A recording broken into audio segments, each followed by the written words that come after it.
Hello friends, welcome to the channel, and today's video is quite interesting. It is about all the amino acids. So what are amino acids? That we all know, these are compounds which are having two functional groups.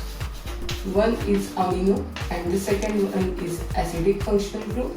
In addition to that, they are having an R group, that is some substitution. It may be some aliphatic or aromatic moiety.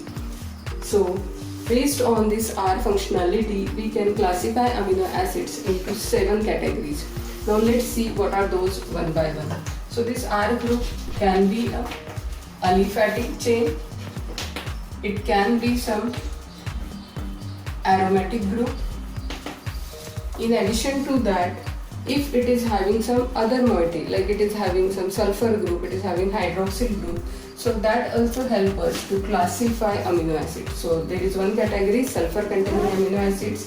Then we are having amino acids which contain hydroxyl group. Then the next category is of amino acids which are having acidic functionality. The next one which have some basic groups, and last one but not the least, those are which contain imino group. So what is this imino? Like in all these amino acids, the first 6 categories, there is NH2 functionality, the primary amine is there, while in case of imino there is presence of double bond NH, and those are the amino acids which are named as amino acids. And in that we are having only one amino acid under this category, and that is proline, which is having pyrrolidine ring structure. So in this amino acid, the amino group is inside the chain in the ring formation. So that is amino acid. Now let's see the other categories. Like first we will see these two which are having sulfur and hydroxyl group.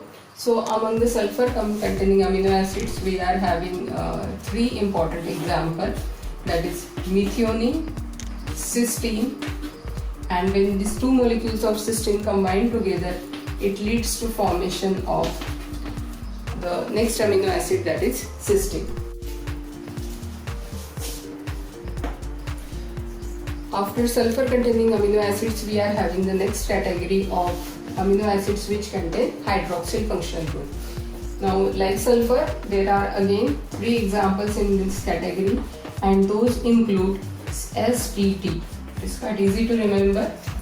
In sulfur there is no S named amino acid, but in hydroxyl there is STT, that is serine, threonine and tyrosine.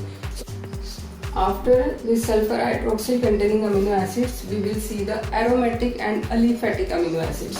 So for aliphatic means those which are having aliphatic side chain in the place of R group.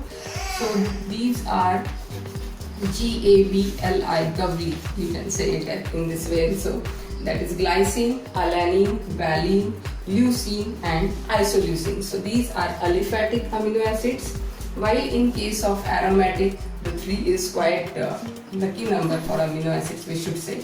Here again we are having 3 examples, that is, here it was STT, here it is PTT, and one of the T is common in sulfur and in hydroxyl.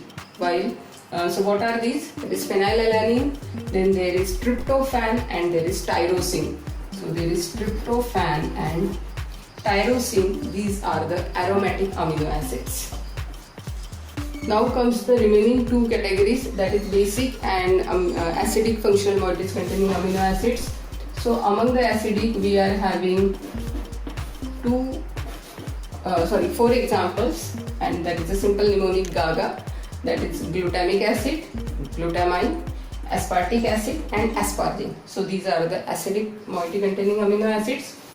Then the last remaining category is of those amino acids which contain basic functional moieties, and again we are having the lucky number 3 here, and here the amino acids are his, LISA. So that is histidine, lysine and arginine. So So this is about the overall classification of amino acids based on their functional group. Thanks for watching.